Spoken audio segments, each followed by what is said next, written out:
दोस्तों, हरे कृष्णा, राधे राधे। आप सभी को मैं आपका दोस्त सूरज मिश्रा बरेली से। दोस्तों, आज मैं आपको जो घटना बताने जा रहा हूँ वो वृंदावन की सच्ची घटना है। दोस्तों, वो वृंदावन की सच्ची घटना है। आप इसको आंखें बंद करके भी महसूस कीजिएगा, तब भी आपको लगेगा कि ठाकुर जी आपके साथ हैं। दोस्तों, एक बार क्या होता है, वृंदावन की कुंज गलियों में वही यमुना जी का किनारा है और निधिवन है और इतना खूबसूरत वृंदावन है। वहाँ पर एक बार एक घटना घटती है। दोस्तों, क्या होता है, वहाँ पर एक ठाकुर जी अपनी लीला करते हैं। एक एक दुकान वाले होते हैं, वो उनकी लड्डू की दुकान होती है। तो बाबा जी जो होते हैं वो ठाकुर जी को बहुत प्यार करते हैं, अत्यंत प्यार करते हैं ठाकुर जी को, और रोज़ ही बिहारी जी से मिलने जाते हैं।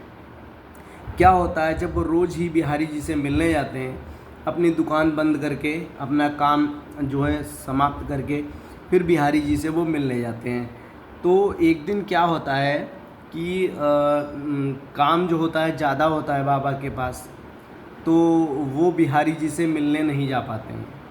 फिर क्या होता है, बिहारी जी से जब वो मिलने नहीं जा पाते हैं तो बिहारी जी खुद चले आते हैं एक बालक के रूप में, एक सुंदर लड़के के रूप में।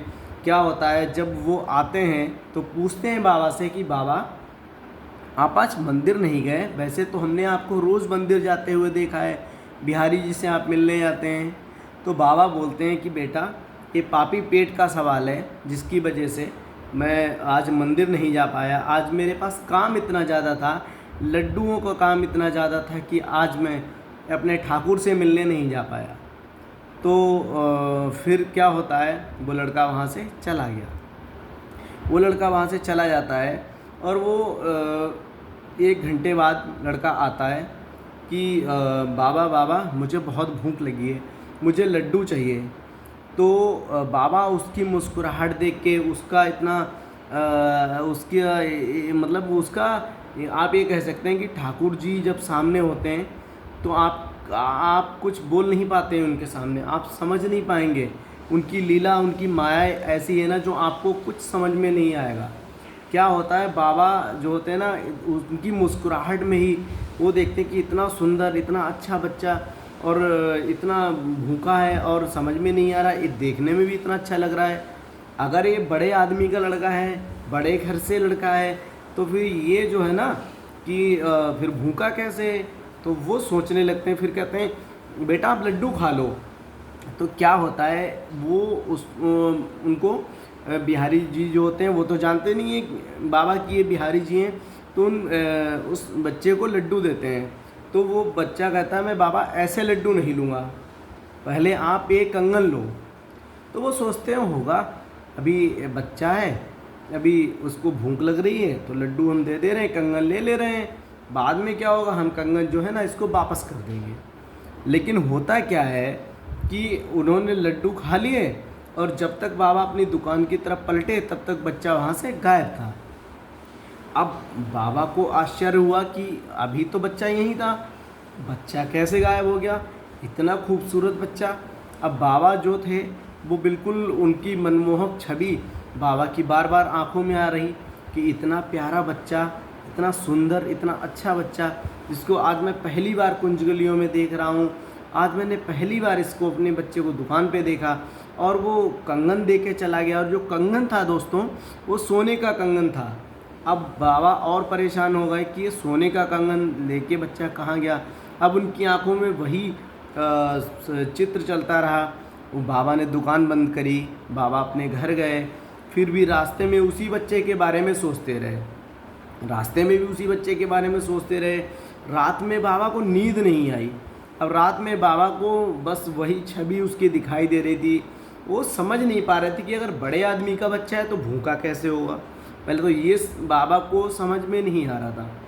फिर बाबा ने दूसरा दिन हुआ, बाबा ने फिर दुकान खोली, फिर अपना बिहारी जी को दर्शन करके आए और बाबा ने अपना दुकान का काम स्टार्ट करा। अब वो सोचते रहे कि कोई ना कोई घर वाला आएगा कि भाई हमारा सोने का कंगन गायब हो गया है, सोने का कंगन बच्चा दे गया है, तो उसकी वजह से लड्डू लेके आया है। तो उन्होंने ये कहा कि चलो आज देखते हैं, आज वो आएगा तो मैं उसको वापस कर दूंगा।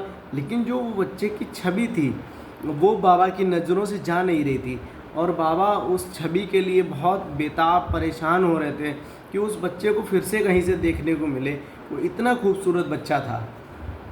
उधर क्या होता है, जो महंत जी होते हैं मंदिर के, वो लौट के आते हैं, वो आते हैं, महंत जी निकलते हैं इनकी दुकान के सामने से, तो देखते हैं बाबा बहुत परेशान हैं। क्या बात है, तो बाबा को बताया, तो बाबा ने कहा कुछ नहीं, ऐसी ऐसी बात है। उन्होंने अपना सारा जो वृत्तांत था वो बता दिया। तो बता दिया। अब उधर क्या हुआ, वो जो पुजारी जी थे, महंत जी थे बिहारी जी के मंदिर के, उन्होंने बताया कि हमारा जो ठाकुर जी का समझ में नहीं आ रहा है, एक हाथ का कंगन चोरी हो गया है, कंगन कौन चोरी कर ले गया। अब बाबा को तो समझ लो बाबा की क्या हालत हुई होगी, बाबा की तो पैरों के नीचे से ज़मीन चली गई। अब बाबा सारा वृत्तांत समझ गए कि जब महंत जी ने कहा कि ठाकुर जी के एक हाथ का कंगन है और एक हाथ का कंगन गायब है, तो बाबा जी के तो पैरों से ज़मीन निकल गई। बाबा ने सोचा कि बताओ, मैं ये कह रहा था कि ये ऐसा पापी पेट का सवाल है, मैं मंदिर नहीं जा सकता, तो ठाकुर जी आज आए और वो उन्हें सोने का कंगन दे के गए। तो ये उसके बाद क्या होता है, जब बिहारी जी से मतलब उनसे महंत जी से उनकी जब बात हुई, तो फिर उन्होंने क्या कहा, बाबा जी ने महंत जी को जो वो कंगन ठाकुर जी का कंगन था वो उनको वापस कर दिया। और वो फिर सदा सदा के लिए उनके मतलब इतना उन्हें प्यार हो गया था ठाकुर जी से, इतना उन्हें लगन हो गई थी, इतना वो मगन हो गए उनकी भक्ति में कि वो बिल्कुल कृष्णमय ही हो गए। यही कहेंगे हम कि बिल्कुल कृष्णमय हो गए। और वो उन्होंने कंगन जो था बिहारी जी को, महंत द्वारा बिहारी जी को फिर से पहना दिया और उनके हाथ जोड़े और बोला कि हे ठाकुर जी, आपकी लीला को और आपकी माया को कोई भी नहीं समझ सकता है। तो वो महंत जी और जो लड्डू की दुकान वाले जो बाबा थे, वो मतलब जो है अपनी भावनाएं वहाँ पे व्यक्त नहीं कर पा रहे थे। और ये वृंदावन की जो है ना सच्ची घटना थी, और ये हमने आपको इसलिए बताई कि आप लोग भी परेशान ना हों, छोटी छोटी चीज़ों को लेके परेशान ना हों, और ओवर थिंकिंग ना करें, ज़्यादा ना सोचें, सारी चीज़ें अपनी ठाकुर जी पर छोड़ के चलें। वो आपको प्यार करते हैं, ठाकुर जी आपके हैं, ठाकुर जी सभी के हैं, ठाकुर जी आपके आसपास ही हैं, और उनकी माया और उनकी लीला सबसे अलग है। इसलिए उन पर विश्वास करें और उनकी लीलाओं को सुनते रहें। जय जय श्री राधे।